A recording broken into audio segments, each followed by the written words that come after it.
what is most advanced at the moment is, for example, more and more the invasive methods are going to become less invasive.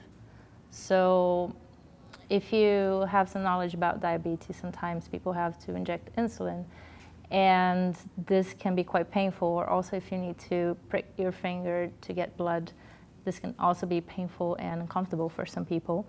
And I see it evolving in the sense that this invasiveness is going to reduce, it's going to be less painful, and perhaps it's going to be not painful at all.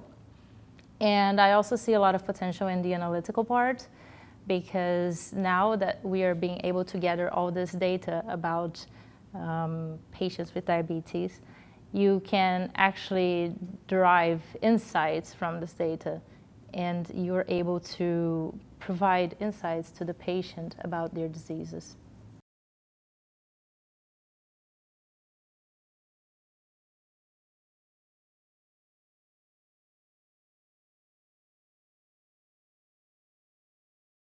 I think it can definitely reduce the amount of people going to doctors with irrelevant questions.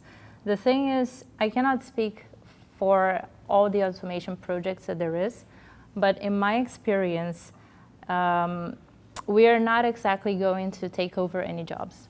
What we're trying to do here is reduce the time you spend in irrelevant tasks, reduce the time you spend with simple things like paperwork, with collecting data, and you're going to have a lot more time to actually work on the things that matter.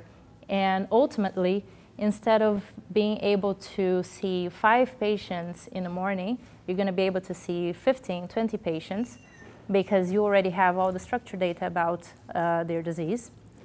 And also, because of that, because of all the data that you have, you're also going to have a much more accurate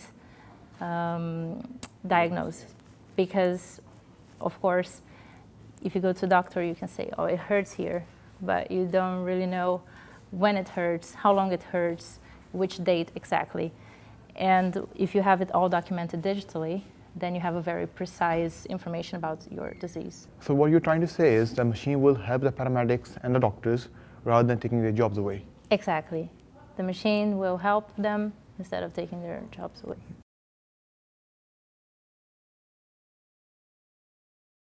The thing is, when you buy a device in a shop and when you start getting all these insights, it doesn't mean that you don't have to go to the doctor anymore. The doctors remain very relevant.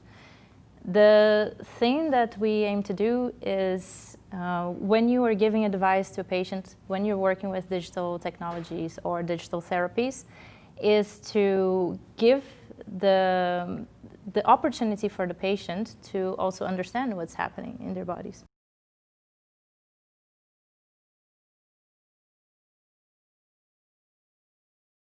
It will impact the job market in the sense that you're going to be able to perform your tasks much better. So in my point of view, if it's going to impact, it's going to impact positively.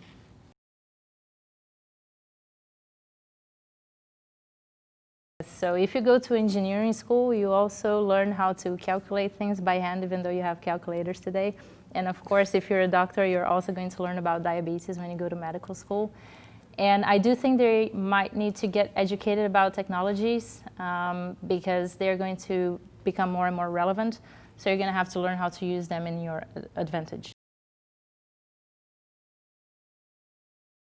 I said it, I think, in the beginning that I see a lot of potential for, one, making invasive methods less invasive, less painful, perhaps not invasive at all.